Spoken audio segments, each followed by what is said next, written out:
The fluorescent lights of the diner buzzed overhead, casting a sterile glow on the sticky counter as Paul Miller watched his wife, Lisa, laugh a little too long at her boss's joke. His stomach, already in knots from the bad chili, twisted tighter. Chad Davis, a slick-haired man in a tailored suit, reached across the table, his hand lingering on Lisa's arm before he smoothly lifted her car keys from her purse. "Don't you worry, sweetheart," Chad said, a predatory glint in his eyes. "I've got the car. You just focus on the big win tonight." The nausea was a cold fist clenching in Paul Miller's gut, sharper than any pain he'd felt since Kandahar. He'd pulled his old Ford F-150 into the driveway a good 2 hours before he was expected, the food poisoning having put an early end to his shift at Miller's Auto. The porch light was on, cutting a yellow square from the pre-dawn gloom. He fumbled with his keys, the familiar weight of them, a small comfort, until he stepped into the silent house. He walked into the kitchen, drawn by a faint murmur of voices, and stopped. Chad Davis, Lisa's corporate boss, stood by the island, one hand wrapped around a ceramic mug, the other resting casually on his hip. He was wearing a fresh suit, already pressed for the day. A slick smile played on Chad's lips as he caught Paul's eye, a quick, almost imperceptible glance down at the heavy gold Rolex on his wrist. It was a practiced movement, dismissive and precise. Like checking the time before a briefing Paul wasn't invited to. A cold dread, sharp and immediate, snaked through Paul's chest. It was the same feeling he'd known on dusty Afghan roads, the moment before an ambush, when the air went still, and the world narrowed to a single inevitable point. Then Lisa started down the stairs, her hair dark and wet against the white bath towel wrapped around her body. "Paul!" Her gasp was high, startled. "You're home early!" The words hung in the air, too loud, too bright, ringing hollow in the quiet house. Paul felt a familiar disorienting shock, the kind that steals your breath and makes the ground feel unstable beneath your feet. This wasn't his home anymore. Not really. It was a stage, and he'd stumbled onto it mid-act. The carefully constructed piece of his life, his predictable routines, shattered it around him. He thought of their marriage, the way it had started. Lisa, bright and full of a restless energy he had found captivating. He, steady, quiet, content with his hands-on work, the smell of grease and oil a comfort. They'd been an odd pairing, he knew, but they'd made it work, or so he'd thought. Lately, though, there had been the subtle drift. Her designer clothes, appearing almost weekly, warned of late-night meetings he rarely asked about. The hushed phone calls, the Westbrook account, always the Westbrook account. And the scent, faint but persistent, of a foreign cologne clinging to her scarves, followed by those late-night showers that left a lingering dampness in the air. Each detail, dismissed then, now clicked into place like the tumblers of a lock. He had retreated to the hallway, feigning a need for water, but the words carried clearly. Lisa's voice, a little softer now, edged with something Paul couldn't quite name. "He's like an old guy, Chad, loyal but sluggish, tired." Chad's response was a low, almost audible sneer. Warrior turned shopkeeper. Classic American dream, downgrade, isn't it? Then Lisa again, her voice tight with a frustration Paul hadn't known she harbored. "I'm just not happy with this mediocrity, Chad. I told you. The Westbrook Commission, I'm using it to leave." Paul stepped back into the kitchen. Chad's arm was draped around Lisa's waist now, proprietorial. Lisa stood straighter, a defiant tilt to her chin. "Paul, this is Chad, my boss." She paused, her eyes challenging, then continued, "My real man." She gestured vaguely at Paul. "And you're just, well, you know what you are." Chad offered a hand, a practiced, confident gesture. Paul ignored it, his eyes locked on Lisa's. "Apparently not everything," he said, his voice flat, unfamiliar even to himself. Lisa waved him off, a dismissive flick of her wrist. "It's just sex, Paul. Don't be so provincial." "Just sex," Paul repeated, the words tasting like ash. "And the lies? The I love yous?" She sighed, a weary sound. "People grow, Paul. They evolve. You're just not." The pity in her voice was the final insult. He was just a placeholder. The realization hit him, cold and sharp. He turned and walked out, not a word more leaving his lips. The front door clicked shut behind him, a small, hollow sound. Chad's confident voice trailed him, clear through the closed door. Let him go, he'll calm down. Men like him always do. Paul drove, aimlessly, at first, then with purpose, until he pulled into the familiar quiet of Miller's auto, the fluorescent lights humming over the empty bays. He found the old cot in the back office, the one for late nights, and collapsed onto it. Sleep was a dark, necessary void. By dawn, the shock had worn off, leaving behind something sharp, precise. They had forgotten what old dogs can do when cornered. The neon sign for the rusty mug flickered, casting a dim red glow onto the rain-slicked pavement. Paul pushed through the heavy wooden door, the bell above chiming a tinny welcome. He spotted Joe Anderson in their usual booth in the back, a half-empty glass of amber liquid in front of him. Joe, with his wrestler's build and a face that looked like it had seen too many midnight calls, was exactly the kind of familiar comfort Paul needed. Joe slid a sweating pint of Miller Lite across the scarred table the moment Paul sat down. Get a lawyer, Paul, Joe said, not bothering with pleasantries. His voice was a gravelly rumble. She's screwing her boss in your bed, man. You need to protect yourself. Paul took a long swallow of the cold beer, letting the bitter taste settle on his tongue. He watched the condensation trickle down the side of the glass. This isn't just about sex, Joe. The words felt heavy, even to him. She wouldn't risk everything for a simple affair. Not Lisa, Joe grunted, unconvinced. People do stupid things for a quick thrill, Paul, especially women who think they're too good for the steady guy. Paul shook his head. He remembered a Kandahar intelligence operative, a wiry man with sharp eyes, telling them once, when people hide one thing, they're usually hiding others. It's a pattern. Lisa had always been calculated, every move a chess piece on a board. She wouldn't just sacrifice her queen for a pawn. There had to be more. She mentioned the Westbrook deal, Paul said, his voice low. Said it would set her and Chad up, financially. Joe's eyes narrowed slightly, a hint of the old recon grunt flashing through the bail bondsman. Westbrook Industries? Big pharmaceutical company, right? Rumors of a new drug coming out? Something revolutionary. He took a swig of his beer. Still, Paul, you're thinking too much like a sniper. The war is over, brother. Paul offered a thin, unsettling smile, one that didn't quite reach his eyes. Is it? The next day, the auto shop was quiet.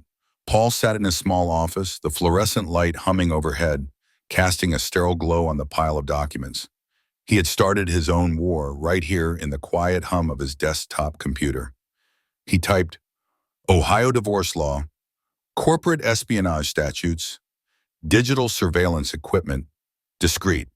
He learned about discovery, about financial disclosures, about the legal pitfalls of marital indiscretion. He learned about the fine print of corporate non-disclosure agreements. Then he dove into Aegis Marketing, Lisa's employer, a slick, modern firm with glossy brochures and vague mission statements, and their client, Westbrook Industries. He found news articles, financial reports, SEC filings. Westbrook's stock had been climbing steadily, then sharply in recent weeks, fueled by whispers of a breakthrough medical product, a cancer treatment that promised to be a game changer. The pieces clicked with a cold, metallic sound. Advanced intelligence on Westbrook's strategy, their product development, their market rollout, that would be invaluable to competitors. A small leak, a subtle advantage, could be worth millions or billions. This wasn't about sex. This was about money. Big money. 3 days later, Paul drove back to the house. He walked through the front door, shoulders slumped, playing the part of the wounded, confused husband, a man needing time to process the blow. Lisa met him in the living room, a tentative smile on her face. Relief washed over her features, visible in the slight slump of her shoulders, the way she finally let out a breath. Paul, I'm glad you're back. Her voice was soft, almost apologetic. I knew you'd come around. Your maturity, your rationality. It's one of the things I always admired about you. She believed she had won. Paul looked at her, letting his eyes convey a vulnerability he didn't feel. Do you love him? He asked, his voice low, a carefully constructed tremor in it. Lisa hesitated for a fraction of a second too long. Her gaze flickered, then settled on a point over his shoulder. It happened gradually, Paul, she said, her voice a little too earnest. We just connected. you know? Paul silently counted the seconds of her deception. One, two, three. I need space, Paul said, his voice flat, resolute. I'll sleep on the couch for a while. Figure out my next steps. It was a quiet victory for her, he knew. She'd interpret it as surrender, as his retreat. Lisa smiled, a small, triumphant curve of her lips. Of course, Paul, all the time you need. She even offered him a small, commiserating pat on the arm. That night, after Lisa had retired to their bedroom, the house grew still. Paul waited, listening to the soft, rhythmic sound of her breathing through the walls. When he was sure she was asleep, he moved. Silently, methodically, he installed the miniature cameras, tiny lenses tucked into picture frames, smoke detectors, the unused alarm clock on the nightstand. Voice-activated recorders, no larger than a thumb drive, were placed beneath sofa cushions, behind books on shelves, in the kitchen pantry. He worked with the practiced efficiency of a man dismantling a bomb, each connection precise, each placement intentional. The house was no longer a home, it was a listening post. The glow of the laptop screen cast long shadows in the quiet solitude of Paul's auto shop office. The cot where he slept was pushed against the wall, a folded military blanket his only comfort. Nights blurred into days.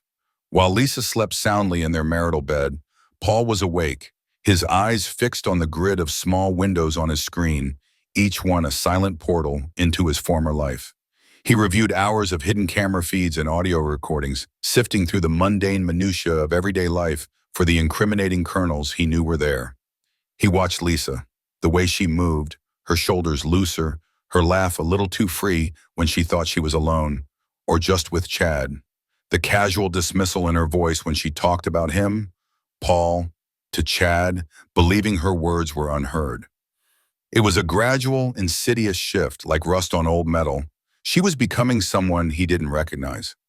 Chad started showing up at the house more often. Always late-night work sessions, Lisa would say, her voice overly bright when Paul happened to be awake and in earshot. The car, a sleek German sedan, would pull into the driveway, its headlights cutting through the darkness, and Chad would slip in, confident and assured like he owned the place. And in a way, he did. Paul listened. Fragments of hushed conversations floated through the airwaves he had captured. Market projections, competitive bids, their aggressive new strategy. He began cross-referencing these overheard details with public business reports, with news releases about Westbrook Industries, a blurb about an unexpected surge in a competitor's stock price, a speculative article on a new medical product development. The pieces were starting to form a mosaic, unsettling and clear. Then came the breakthrough, a recording from the kitchen camera, low light, late evening. Chad and Lisa, clinking wine glasses. A celebration. Chad's voice, thick with triumph. A major win, sweetheart. Leveraging that insider intel was gold. We just ran circles around them. Lisa laughed, a giddy, unrestrained sound. They never saw it coming. Paul also noticed Chad's phone habits, not the one Lisa knew about. Another phone, cheap, prepaid, a burner. He would use it for discreet calls, always from Lisa's home office, sometimes from the master bedroom. Short, sharp exchanges, names Paul didn't recognize. And the emails. Paul had installed a keylogger on Lisa's home computer, a silent ghost in the machine. He uncovered a pattern of encrypted messages disguised as innocuous work emails exchanged between Lisa and Chad, technical jargon, coded phrases, a language he was beginning to understand. His old military intelligence training, long dormant beneath years of oil changes and tire rotations, resurfaced. The discipline, the focus on detail, the ability to cut through noise and identify key data points, it all came back. He felt like he was back in a tactical operations center, sorting through intercepts, building a picture from fragments. He watched Lisa's growing arrogance. She believed he was broken, confused, too emotionally crippled to see what was happening. Her confident dismissal of him, her condescending pity, became a shield she thought impenetrable. She granted him time, all the while believing she'd already won. Joe called a few days later, checking in. "Everything okay, Paul?" You sounded a little off. Project's moving along, Joe, Paul said, keeping his voice carefully neutral. Got a lot of moving parts. Just got to keep my head down. The emotional onslaught was the hardest part. Watching his wife, his chosen partner, planning her escape with another man, laughing at his expense. Surges of rage would hit him, hot and visceral, threatening to unravel his careful composure. He would stop, take a breath, remind himself. Emotions compromised the mission. He was an operative now, gathering undeniable evidence. He focused on the pixels, the waveforms, not the betrayal. Then, the decisive moment. A recording from the master bedroom, low volume but clear enough. Lisa's voice, hushed, excited. So when do we actually pull the trigger, Chad? On the Westbrook strategy? How much do you think we'll get? Chad's voice, smooth and confident. Enough to disappear. Another week, maybe 2. They'll never know what hit them. We'll sell their entire marketing strategy to Thorn Group. It's a gold mine, baby. Then we walk away clean. Forget Paul, forget Aegis. We'll be set. Paul leaned closer to the screen, his breath catching in his throat. Thorn Group, a direct competitor to Westbrook. This wasn't just an affair, not just a petty betrayal. This was corporate espionage. Grand theft. He had them. The air in Joe's bail bonds office smelled of stale coffee and desperation. Paul laid out the evidence on Joe's scarred desk, a hard drive filled with carefully labeled files, a printout of the encrypted emails, and the transcripts from the key audio recordings. Joe, usually unflappable, sat back in his worn leather chair, his face a mask of disbelief. He pushed a hand through his thinning hair. Corporate espionage, my God, Paul. She's not just screwing you over. She's screwing over a whole company. I told you, Paul said, his voice quiet, devoid of triumph. It wasn't just about sex. Joe recovered quickly. He knew people. I've got a guy, he said, pulling out his phone. Top shelf, ethical, doesn't play games. Corporate law is his specialty. I'll make the call. While Joe worked the phone, Paul continued to build his case. He spent hours in his office compiling a meticulous, chronological timeline. Each video clip, each audio snippet, each email exchange was cross-referenced with publicly available financial data and news reports. He highlighted the discrepancies, the sudden drops in stock for one company, the inexplicable rise in another, all correlating with Chad and Lisa's whispers and schemes.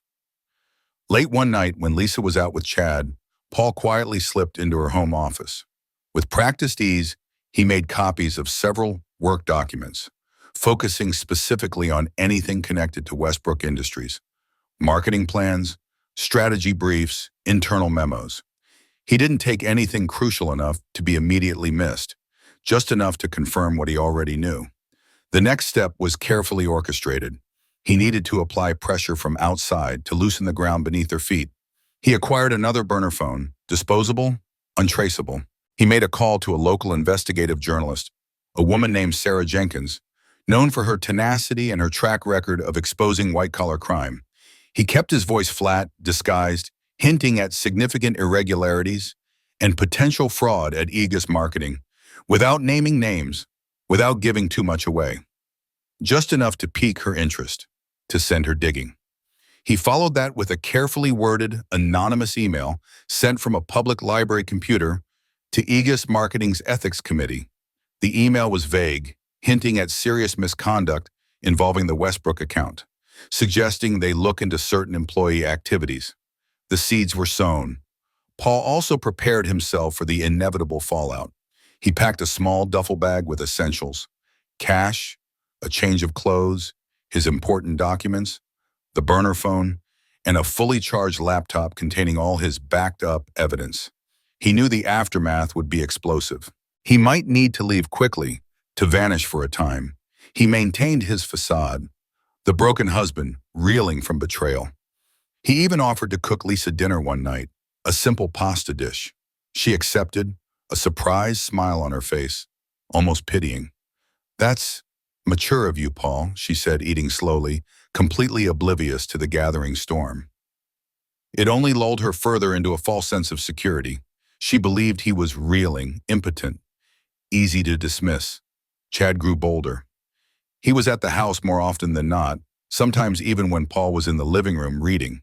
He'd make snide remarks, veiled digs. "Some people just need to move on, Paul," he'd say, raising a glass of wine to Lisa, a possessive glint in his eyes.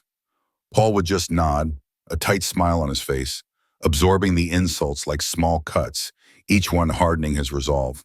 Paul double-checked all his evidence.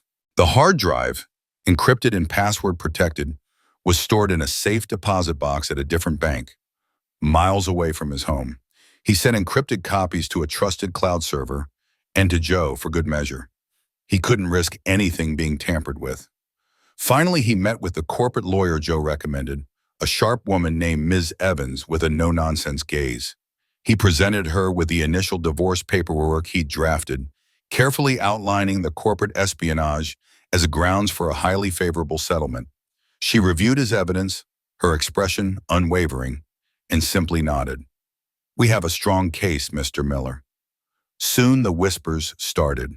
Sarah Jenkins, the investigative journalist, began asking pointed questions at Aegis Marketing.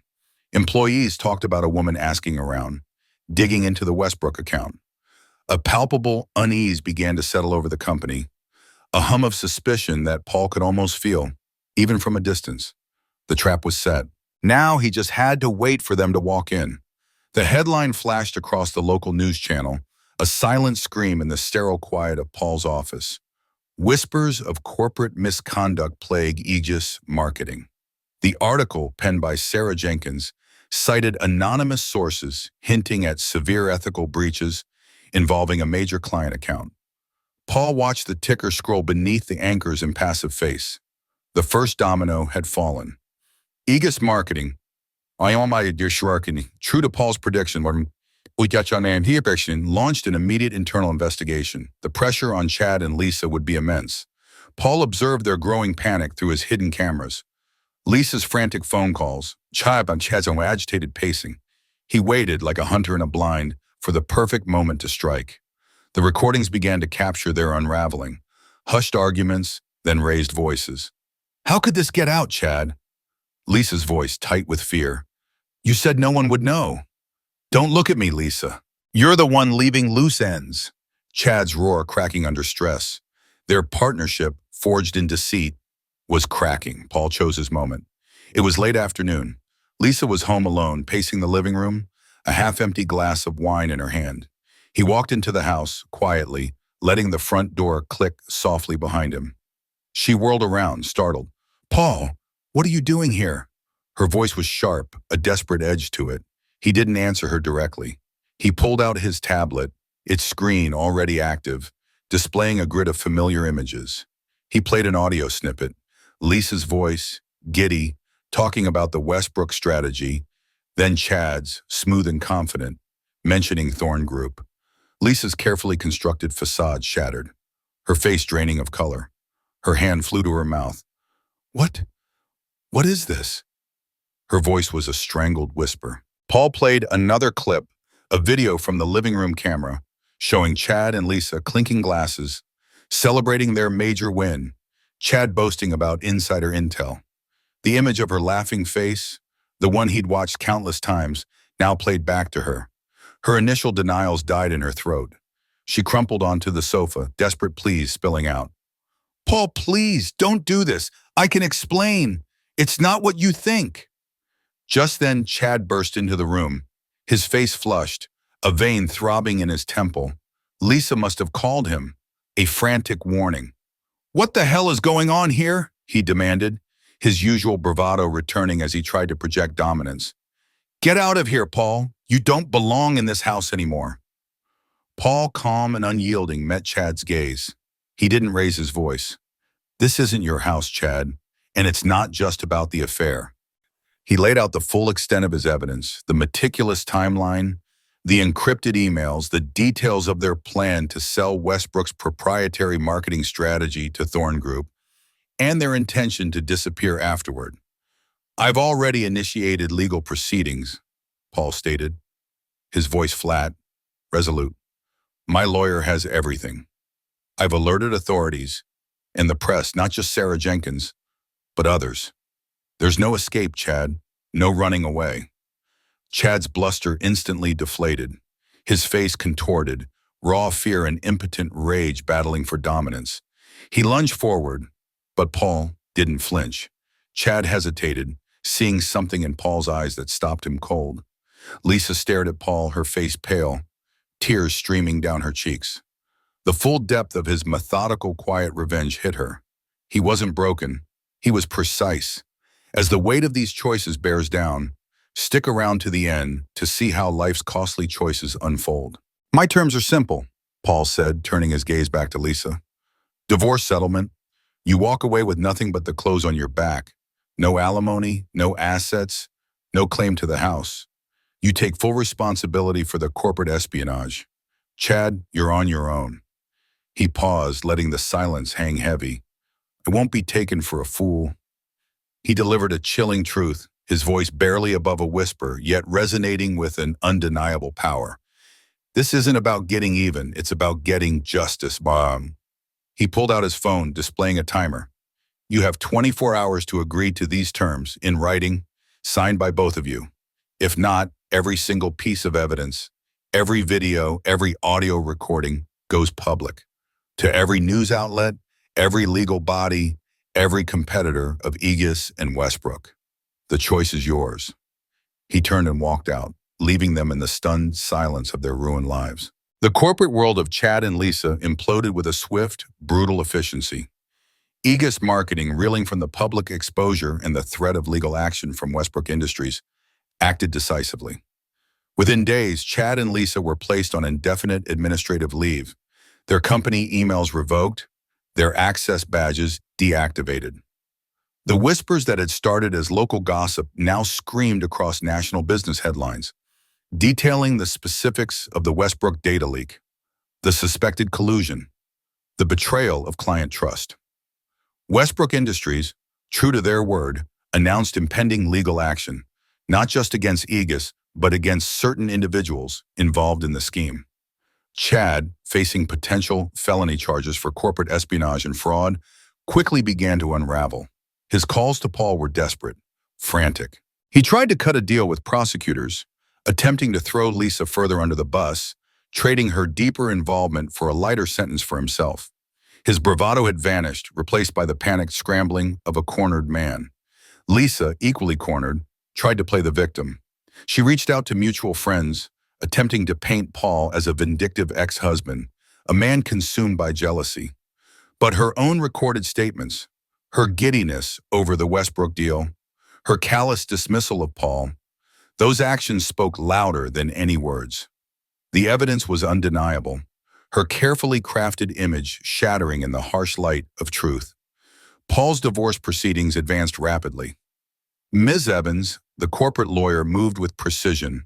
The comprehensive evidence Paul had compiled ensured a favorable settlement. Lisa, facing legal fees, unemployment, and the very real threat of criminal charges, had little leverage. Paul retained full ownership of their house, the auto shop, and all other assets. The split was clean, decisive, and entirely on his terms. Friends and acquaintances reacted with a mixture of shock, disgust, and quiet judgment. Some distanced themselves from Lisa, unable to reconcile the ambitious woman they knew with the conniving criminal exposed in the news. Others, uncomfortable with the cold, calculated nature of Paul's revenge, quietly distanced themselves from him too. The social landscape around them was irrevocably altered, a reminder that ripples spread far beyond the initial splash. Paul felt a grim satisfaction, a quiet victory in the justice he had extracted.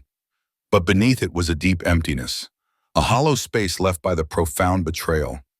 Seeing it through to its bitter end hadn't brought him closure in the way he might have imagined. It brought a quiet understanding of human nature, its capacity for greed, for deceit, for self-preservation at any cost. Joe remained a constant. He'd stop by the shop, offering silent company, a shared beer. It was brutal, Paul, he'd say, but it was justice. He recognized the personal scars Paul now carried, the cost of the war he'd fought at home. Chad and Lisa's once lavish lifestyle quickly eroded. Legal fees mounted, consuming their savings. Unemployment loomed. Public scorn followed them like a shadow. The life they had meticulously built on ambition and deceit crumbled into dust, a stark testament to the price of their actions. A profound sense of moral consequence settled over everyone involved, not just for Chad and Lisa, but for the company that turned a blind eye, the clients who were betrayed, the friends who had to choose sides. Actions, it seemed, always had a price. Paul began the process of dismantling the surveillance equipment. Each tiny camera, each recorder, removed with the same precision with which it was installed. There was a strange mix of closure and melancholy. The mission was over. The battle won. But the battlefield was his home, and it carried the echoes of what was lost. He started making plans to sell his share of Miller's Auto. He needed a fresh start, far from these tainted memories, far from the echoes of betrayal. He needed a clean slate. The legal battles, drawn out and draining, finally concluded. Chad faced substantial fines and a 5-year prison sentence for corporate espionage. His ambition had led him to federal prison. Lisa, stripped of her career, her reputation, and her financial security, faced bankruptcy and public ostracization. Her grand ambitions, once so vibrant, lay shattered in the wreckage of her choices. Paul secured a highly favorable divorce settlement, gaining full ownership of the house and a significant portion of Lisa's liquidated assets. He felt no joy in their downfall, only a quiet, weary sense that justice, however brutal, had been served. The house, once a home, now felt like a mausoleum of betrayal. He sold it, severing ties with the physical space that held so much pain. He invested the proceeds in a new, smaller auto repair business, miles away, in a different, quieter Midwestern town. He sought a simpler life, away from the corporate ambition and deceit that had nearly destroyed him. Paul often thought about the true meaning of paying the price, not just for Chad and Lisa, but for the profound emotional cost he himself bore. His innocence was eroded, deep scars of betrayal etched into his spirit, but he had also found a quiet strength in standing up for himself. Alone in his new garage, the honest, tangible work of fixing engines offered a measure of peace. He grappled with the long-term impact of broken trust, slowly, cautiously, beginning to rebuild his faith in human connection. Sometimes, he mused, to reclaim one's dignity, the path to justice can be harsh, but ultimately necessary. A final letter from Joe arrived, detailing Chad and Lisa's bleak post-trial realities. Paul consciously chose a calmer, less complicated life. He looked forward, not with bitterness or vengeance, but with a quiet resolve to live authentically, on his own terms. The setting Midwestern sun cast long shadows across his new shop as Paul locked the door for the day, a man who had endured, learned, and found his own hard-won peace. The legal battles concluded with predictable certainty. Chad faced fines that crippled him financially and a prison sentence that stripped him of his freedom, his carefully constructed corporate empire crumbling to dust. Lisa, once so ambitious, found herself without a career, her reputation in tatters, her finances decimated. Bankruptcy followed swiftly, and the quiet judgment of their community became a suffocating shroud. Paul, in turn, secured the house, the savings, and a quiet dignity that had been threatened by their deceit. He sold the suburban home, severing the last physical ties to a past stained by betrayal. The proceeds fueled a new beginning, a modest auto shop in a town where the loudest sound was the wind through the cornfields, not the whispers of infidelity. He found no joy in their downfall, only a weary sense that the scales had been balanced. The emotional cost had been immense, leaving scars that wouldn't fade, an erosion of innocence he could never fully reclaim. But in the quiet hum of his new garage, surrounded by tangible things that could be fixed, Paul found a measure of peace. He was rebuilding not just engines, but a life. The path to justice had been harsh, but it had been necessary. He had chosen authenticity over illusion, and in that choice found his own hard-won peace.